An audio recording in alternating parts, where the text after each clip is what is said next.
서신체로 오늘 우리에게 주신 하나님의 말씀 함께 볼까요? 사도행전 28장 마지막 장입니다. 30절과 31절의 말씀 두 절을 같이 읽도록 하겠습니다. 바울이 온 이태를 자기 셋집에 머물면서 자기에게 오는 사람을 다 영접하고 하나님의 나라를 전파하며 주 예수 그리스도에 관한 모든 것을 담대하게 거침없이 가르치더라. 아멘. 주님의 말씀입니다. 주님께 감사드립니다. 다 자리에 앉으시겠습니다. 금년을 마감하면서 이제 사도행전의 마지막 장, 마지막 말씀을 함께 살펴보게 되었습니다. 오늘 말씀 가지고 사도행전 29장의 비전이라는 제목으로 말씀의 은혜를 함께 나누고자 합니다. 제가 여러 차례 말씀드린 단어 중에 제가 좋아하는 리사 서망이라는 단어가 있다고 말씀드렸습니다. 프랑스의 영성 작가들이 고안한 신조어인데요. 연어처럼 원류로 거슬러 올라가서 그 원료에 푹 잠겨져서 새로워진다라는 뜻을 갖고 있는 영적인 단어입니다. 우리가 신앙생활 한다는 것이 바로 이렇게 연어처럼 우리의 원류로 거슬러 올라가서 거기에 푹 담겨져 새로워지는 삶을 살아가는 것입니다. 우리 인생의 원료, 영성의 원료가 어디 있겠습니까? 바로 예수 그리스도를 만나 그분 안에 푹 그 잠김 안에 머물면서 날마다 그 깊이와 넓이와 높이를 지니고 살아가는 것이 우리의 영성 생활이다 이야기할 수 있는 것입니다. 여러분, 사도행전의 별명을 성령행전이다 이렇게 말씀을 드렸죠. 그러니까 성령 안에서 날마다 예수를 만나 우리 인생이 푹 담겨져 새로워져야 한다는 비전을 이 말씀이 우리에게 알려주고 있는 것입니다. 그 주제가 되는 말씀이 1장 8절이라고 말씀드렸죠. 오직 성령이 너희에게 임하시면 너희가 권능을 받아 예루살렘과 온 유대와 사마리아와 땅끝까지 이르러 내 증인이 되리라 하시니라 하는 말씀을 붙잡고 사도행전의 역사가 지금까지 기록해 왔던 것입니다. 바울이 이제 그 결론인 로마에 입성하게 되었습니다. 사도행전의 목적지가 땅끝을 향한 관문인 결국에는 로마였다는 것을 오늘 말씀이 알려주고 있는 것이죠. 예루살렘에서 성령 부음의 기름 부음의 역사가 일어나면서 오순절 다락방의 초대교회가 시작되었습니다. 예루살렘이 복음화되었고 빌립이 사마리아를 선교하고 에디오피아 내시장을 선교했습니다. 베드로가 그들이 그렇게 경멸하는 로마의 백부장을 선교했습니다. 바울과 바나바가 이방 선교를 시작하고 1차, 2차, 3차 선교를 마무리하고 예루살렘에 찾아왔다가 2년 동안 투옥됐다가 상고를 함으로 인해서 로마에까지 와서 로마의 법정에 설 준비를 하게 되었는데요. 그 내용이 사도행전의 결말로 기록되어 있는 것입니다. 오늘 우리가 읽은 말씀은 많은 주석가들이 불만족스러운 결말이다 일컫는 그런 부분입니다. 우리 보통 희극을 보면 잘 먹고 잘 살았더라, 해피엔딩 되었더라 이렇게 끝나던가, 비극이라면 뭐 크게 어려워졌다더라, 실패하였더라더라, 아니면 죽었더라더라 이렇게 결론이 지어져야 되는데 사도행전은요 열린 결말로 맞춰지고 있습니다. 심지어 바울의 순교도 이 사도행전 가운데 기록되어 있지 않습니다. 초대교회의 박해와 로마 유럽의 복음이 북미 대륙에서 아시아로 그리고 한국으로 그리고 아프리카와 이슬람 문화권으로 계속 갈 길이 멀기 때문입니다. 사도행전이 결론을 내리지 않는 이유는요, 선교의 역사가 아직도 끝나지 않았기 때문인 것입니다. 그러니까 사도행전은 28장으로 끝나는 것이 아니라 지금도 29장의 말씀으로 계속 이어지면서 세계 곳곳의 행전들이 하나님 나라의 성경에 기록되어 가고 있는 것입니다. 어느 나라에서, 우리가 선교하는 케냐에서, 우리 산림교회를 통해, 여러분의 삶의 현장을 통해, 또 지금 여러 가지 억압과 부조리가 일어나고 있는 한국, 우리의 고국의 현장을 통해서 사도행전 29장의 말씀은 지금까지 주님 다시 오실 그날까지 쓰여지고 있는 것이 바로 사도행전의 열린 결말이다라고 이야기할 수 있는 것이죠. 그렇다면 우리가 이 사도행전을 완성하기 위해 필요한 것은 첫 번째로 복음 전도를 포기하지 말라는 것입니다. 바울이 로마에 왔습니다. 가택 연금 상태입니다. 아직까지 재판을 로마에서 받지 않았습니다. 그래서 이 활동은 자유로운데 집을 나서지 못하고 집안에 갇혀있는 가택 연금 상태로 재판을 준비하고 있던 상황임을 전하고 있죠. 우리가 읽지 않았지만 20절을 보니까 그들을 바울을 찾아온 유대인들에게 바울이 이렇게 이야기합니다. 이스라엘의 소망으로 말미암아 내가 이 쇠사슬에 매인 바 되었노라. 이렇게 이야기하고 있죠. 바울이 처음에 로마로 이송됐을 때 유대인들의 유력자들이 지도자들이 찾아왔습니다. 그 지도자들에게 유대인들에게 바울이 이야기하는 거죠. 내가 이렇게 매여 있는 이유가 뭐냐? 예수 그리스도 때문이다 라고 대답합니다. 그의 한 가지 소망, 이스라엘의 한 가지 소망이 뭐라고요? 메시아를 기다려온 그 메시아 예수 그리스도 때문에 내가 여기에까지 찾아왔고 갇혀있다. 구약이 말씀하고 약속하신 영원한 메시아에 대한 소망을 너희들처럼 나도 품고 있다. 나는 예수 때문에 갇힌 바 되었고 죄수가 되었고 로마에 오게 되었다라고 소개하고 있는 것이죠. 당시 로마에 머물고 있던 유대인의 숫자가 5만 명에서 6만 명가량 되었다고 합니다. 여러분 대단하지 않습니까?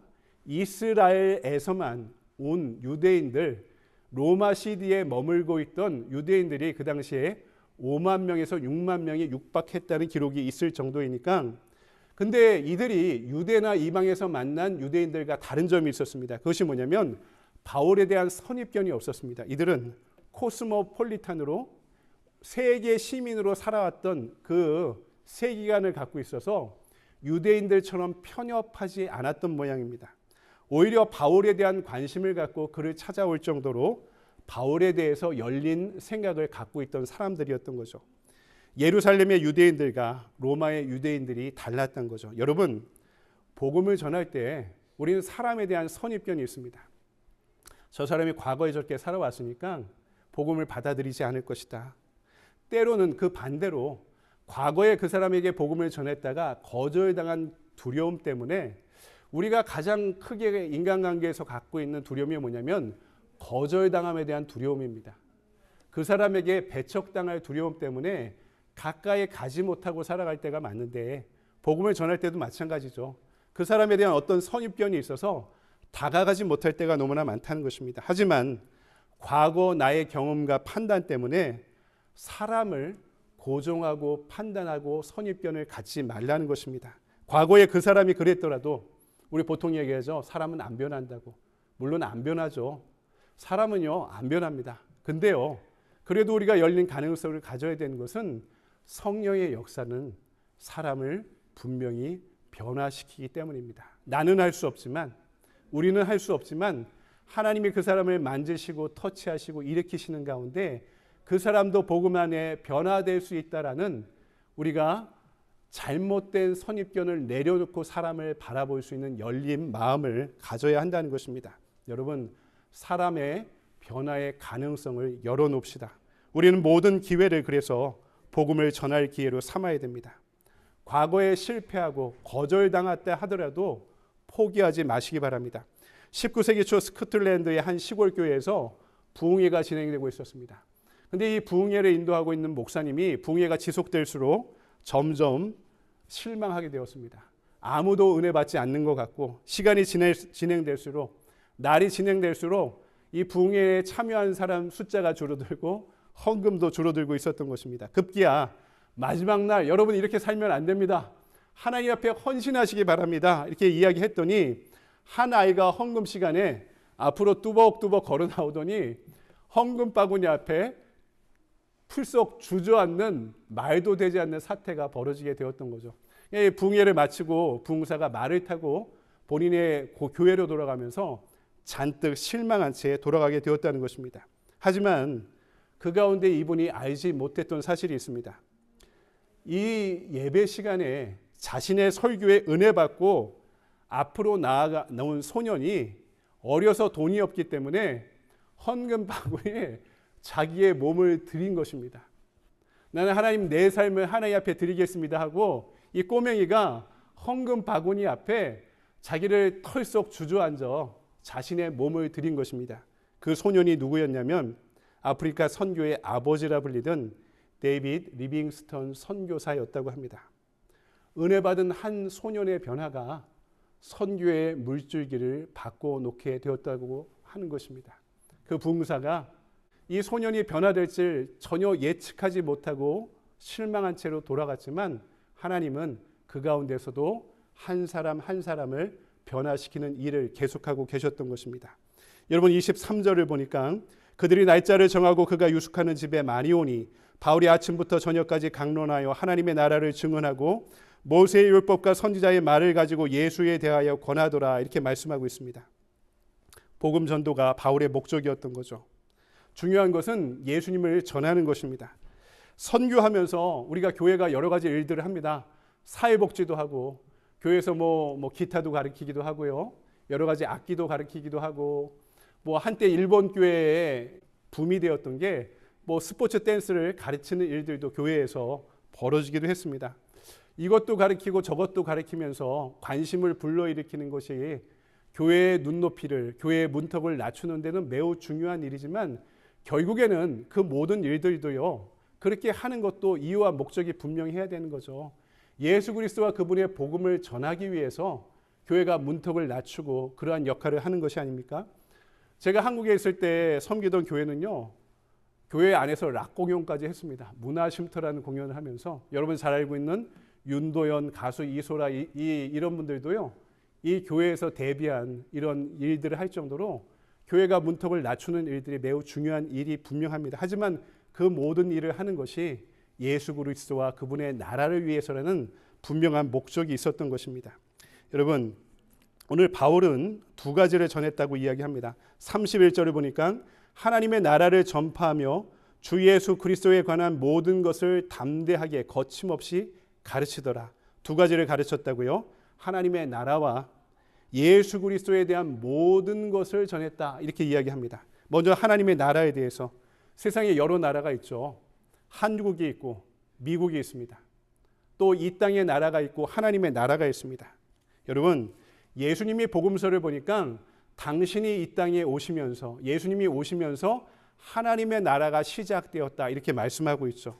여러분 하나님의 나라는 하나님이 주권으로 지배하시는 나라입니다. 요새 한국이 시끄럽죠. 대통령 잘못 뽑으니까 이런 일들이 벌어지지 않습니까? 지도자가 얼마나 중요합니까? 근데 한국은 한국의 대통령이 있다면 미국도 미국의 대통령이 있다면 하나님의 나라는 누가 주권자시라는 겁니까? 바로 하나님이 다스리시는 나라가 하나님의 나라라고 분명하게 전하고 있는 것입니다. 우리가 주기도문 주님의 기도에서 이렇게 기도하죠. 뜻이 하늘에서 이루어진 것처럼 땅에서도 이루어지이다. 여러분 우리가 이렇게 기도한다는 의미가 무엇입니까? 사단이 권세를 잡고 다스리는 이 세상을 하나님의 뜻과 주권이 이 세상을 다스리는 사회로 만들기 위해서 내가 노력하고 헌신하겠다라는 의미로 기도하는 것입니다. 하나님의 뜻이 이 땅 위에서 이루어지길 원합니다. 나의 가정이, 나의 일터가, 우리의 교회가, 우리가 땅을 딛고 살아가는 이 미국 사회가, 우리의 고국인 한국이 하나님의 공의와 사랑으로 다스려지는 나라가 되기 위해서 내가 살아가겠다고 그 기도문과 함께 기도하는 것입니다. 그것이 바로 하나님의 나라가 이 땅에 이루어진다는 것. 예수님이 전한 복음의 핵심이 거기에 있는 것입니다. 또 예수님에 대한 모든 것을 가르쳤다. 23절을 보니까 바울이 아침부터 저녁까지 강론하여 하나님의 나라를 증언하고 모세의 율법과 선지자의 말을 가지고 예수께 대하여 권하더라. 모세의 율법은 토라, 오경을 가리키고요. 선지자의 말은 케투빔, 예언서를 가리킵니다. 그러니까 모세의 율법, 오경이 뭐를 가리키고 있다고요? 결국에는 오경도요. 예수님을 향하고 있다는 것이고 예언자의 말, 예언서도 결국에는 이 땅에 다시 오실 예수님을 가리키고 있다는 것입니다. 그것을 구약과 신약을, 구약과 예수님의 사역을 비교하면서 바울이 아침부터 저녁까지 강론하여 사람들에게 설명하였더라라고 이야기하는 것입니다. 인류의 소망이자 믿음의 대상인 예수 그리스도를 바울이 분명히 전했다는 것입니다. 여러분 이것이 저와 여러분이 신앙생활하는 목적입니다. 세상의 메인자가 아니라 그리스도께 메인자가 되려는 것. 여러분 그리스도의 큰 축복은 예수 그리스도에 대해서 그분의 나라에 대해서 마음대로 전할 수 있는 특권입니다. 예수님께 예배하고 그분을 찬양하고 그분께 영광 돌리는 삶을 살아가는 것이죠. 바울이 어떻게 이야기했습니까? 내게 그리스도 외에는 모든 것이 분토만도 못하다. 그리스도 외에는 분토만도 못하다라고 이야기한 것이 무엇입니까? 그리스도를 만나면 다른 것에 만족하지 못하게 된다는 것입니다. 그리스도를 만나고 그분을 영접하면 그분을 만나고 그분을 예배하고 그분의 뜻대로 살아가는 것이 내 인생의 우선순위요 가장 큰 만족이 된다고 고백한다는 뜻입니다. 그리스도를 만나니 그 안에 내가 진정 자유롭게 되었다는 고백인 것입니다. 예수를 만나고 예수 안에 만족한 우리의 삶이 되길 소망합니다. 두 번째로 오늘 말씀은 이 복음 선포에 대한 두 가지 복음, 예수 그리스도에 대한 모든 것과 하나님의 나라에 대한 이 복음에 대한 두 가지 복음에 대한 두 가지 반응을 오늘 말씀을 전하고 있죠. 그것은 한편에서 수용하는 것이고 한편에서는 거절하는 것이었습니다. 오늘 24절 우리가 읽지 않았지만 이렇게 기록되어 있습니다. 그 말을 믿는 사람도 있고 믿지 아니하는 사람도 있어. 여러분, 복음이 전파되는 곳에는 어떤 선택과 결단이 항상 요구되죠. 그래서요, 항상 믿는 사람과 믿지 않는 사람이 갈라집니다. 마가복음 16장을 보면 너희는 온 천하에 다니며 만민에게 복음을 전파하라. 믿고 세례를 받는 사람은 구원을 얻을 것이요 믿지 않는 사람은 정죄를 받으리라 말씀하죠. 온 천하의 복음, 이 복음이 뭐라고요? 하나님의 나라에 대한 복음과 예수 그리스도에 대한 모든 것이 바로 복음이다라고 말씀하고 있는데, 이것을 전파할 때 누구는 이것을 수용하고 누구는 수용하지 않는다는 것입니다. 이것은 지적인 상태나 경험의 문제가 아니라 영적인 문제입니다. 대단한 차이가 아닐 수 있다라고 이야기할 수 있지만 엄청난 결론의 차이를 갖습니다. 한 사람에게는 구원이 있고 또 다른 사람들에게는 구원이 없을 것입니다. 한 사람에게는 영생이 있고 다른 사람에게는 죽음과 심판이 기다리고 있을 것입니다. 오늘 26절과 7절에서 바울은 일찍이 이사야가 전한 경고를 인용하고 있습니다. 이 백성에게 가서 말하기를 너희가 듣기는 들어도 도무지 깨닫지 못하며 보기는 보아도 도무지 알지 못하는도다. 이 백성들의 마음이 우둔하여져서 그 귀로는 둔하게 듣고 그 눈은 감았으니 이는 눈으로 보고 귀로 듣고 마음으로 깨달아 돌아오면 내가 고쳐줄까 함이니라. 하나님의 말씀에 대해, 복음에 대해 귀를 막고 눈을 막고 마음을 막으면 전에도 들을 수 없다는 뜻입니다. 사람의 마음이 굳어지고 완악해지면 어쩔 도리가 없다는 것입니다.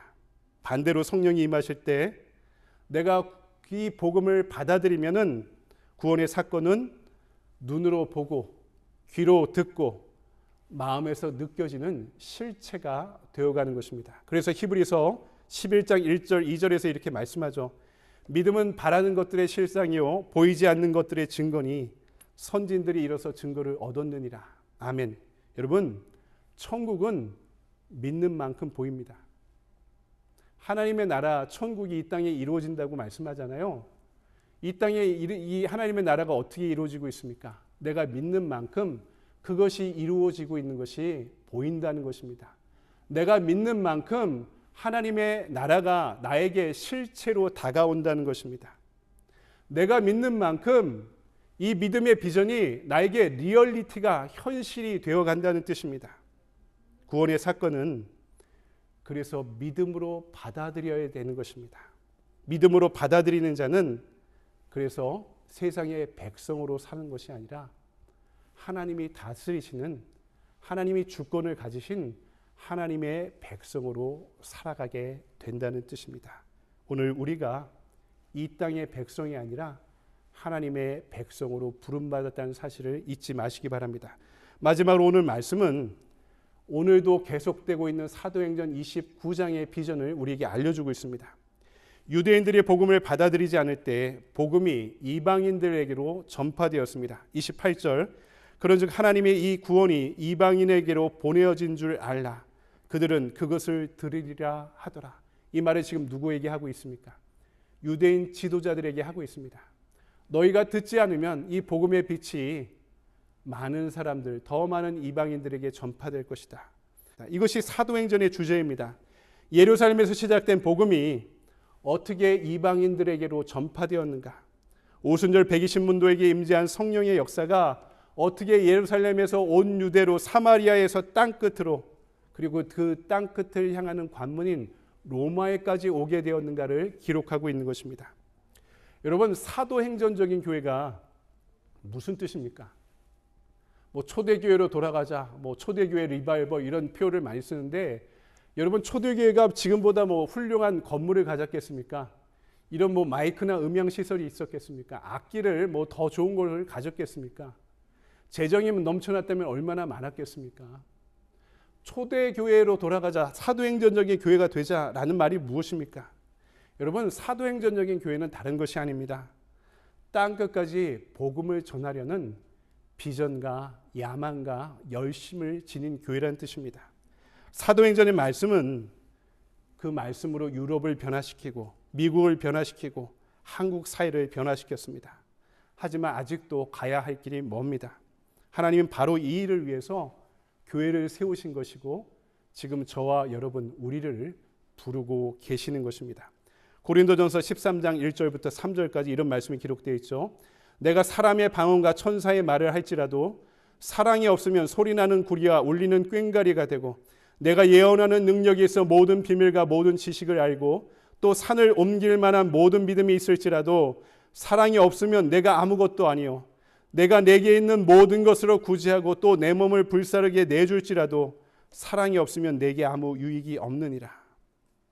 구제하고 봉사하고 모여서 예배하고 또 해외 선교를 하고 커뮤니티 서비스를 해도 사랑이 없으면 아무것도 아니다. nothing이라는 것입니다. 교회가 선교가 없다. 사랑이 없다는 뜻입니다. 성도들이 전도하지 않는다.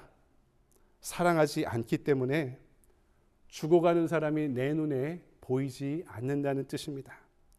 죽어가는 세상이 보이지 않고 세상의 부조리가 보이지 않고 세상의 아픔이 보이지 않는다는 것은 하나님의 사랑으로 세상을 바라보지 못한다는 것입니다.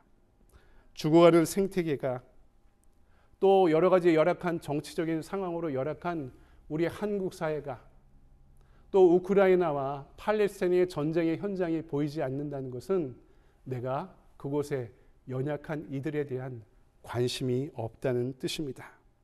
사랑이 없어서 선교하지 않고 구제하지 않고 예배하지 않고 모이지 않고 흩어지지 않고 전도하지 않는 교회는 아무것도 아닌 것입니다.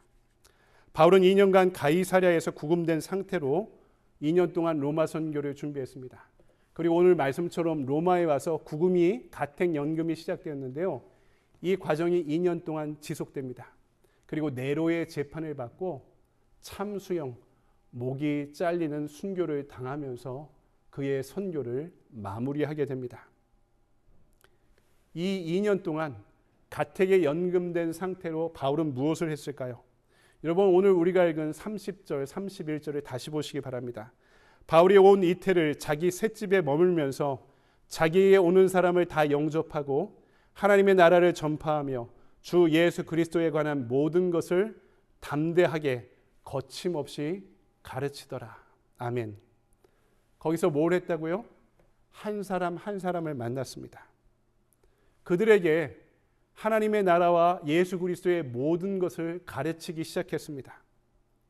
2년 동안 가택을 나갈 수 없기 때문에 자신의 집에 더 많은 사람이 찾아올 수 있도록 문을 열고 개방하고 그들에게 하나라도 하나님의 복음을 더 전하고자 노력했다는 것입니다.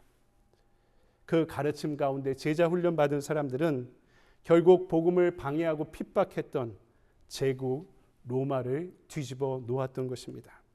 한 사람 한 사람 영혼에게 예수 그리스도의 하나님의 나라를 가르칠 때 그들이 로마를 변화시켰습니다.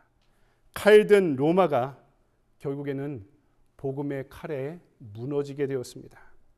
한 영혼, 한 사람 붙잡고 사는 제자가 세상을 변화시키는 것입니다. 결론적으로 이 말씀 가운데 우리가 살펴봐야 될 점이 있습니다. 사도행전이 어디서 끝나고 있다고요? 오늘 말씀 보니까 셋방에서 끝나고 있습니다. 가택연금을 그냥 당한 게 아니라 바울이 자기 돈인지 누구 돈인지 모르겠지만 돈을 내고 집을 렌트해서 거기서 가택연금 상태에 있었다는 것입니다. 셋방에서 사도행전이 완성되게 되었습니다. 복음은 큰 조직이나 예산이나 교단을 통해 완성되지 않습니다. 바울에게는 조직도 교단도 이렇게 좋은 선교센터도 없었습니다. 바울은 예수님과 품고 살았던 사람입니다. 바울은 대형교회의 담임 목사님이 아니었습니다. 연금당한 새방에서 죄인의 신분으로 머물러 있었습니다.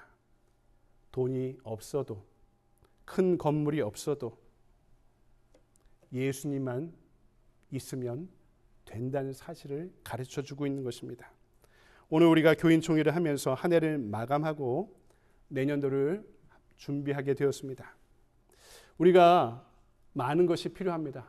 얼마나 우리가 개척교회라 부족한 게 많습니까? 재정도 필요하고, 건물도 있어야 되고, 조직도 있어야 되고, 사람도 있어야 됩니다. 하지만 그래도 우리가 진짜 있어야 되는 것, 이것만은 포기하지 말아야 되는 것이 무엇입니까? 돈을 찾고 우리가 조직을 찾고 그러다가 예수를 잃어버려서는 안 됩니다. 그러면 교회는 존재의 이유를 잃어버리고 말 것입니다. 사랑하는 여러분, 오늘 말씀을 정리합니다. 오늘 말씀은 우리에게 열린 결말로 다가온다고 말씀드렸죠. 이제 사도행전 29장은요, 여러분의 행전으로 쓰여지고 있는 것입니다. 여러분의 전기가 되는 것입니다. 오늘 우리 산림교회 신앙공동체를 통해서도 사도행전 29장은 완성되어 가고 있고, 여러분의 자녀를 통해서도 사도행전 29장은 지금도 쓰여지고 있습니다. 여러분, 이를 위해 우리 모두는 제자가 되어야 됩니다. 그리고 한 사람 한 사람 그들을 포기하지 않고 말씀을 가르치고 나누고 읽고 선포해야 됩니다. 오늘 우리 이 예배의 자리가 성령이 임재하며 말씀을 듣고 순종하는 시간이라면 이제 여러분은 여러분의 삶의 자리로 돌아가서 예수 그리스도에 대한 모든 것과 하나님의 나라를 간증하고 고백하고 나누는 삶을 살아야 하는 것입니다. 그렇게 우리는 모이는 교회로 모이고 흩어지는 교회로 흩어져야 됩니다.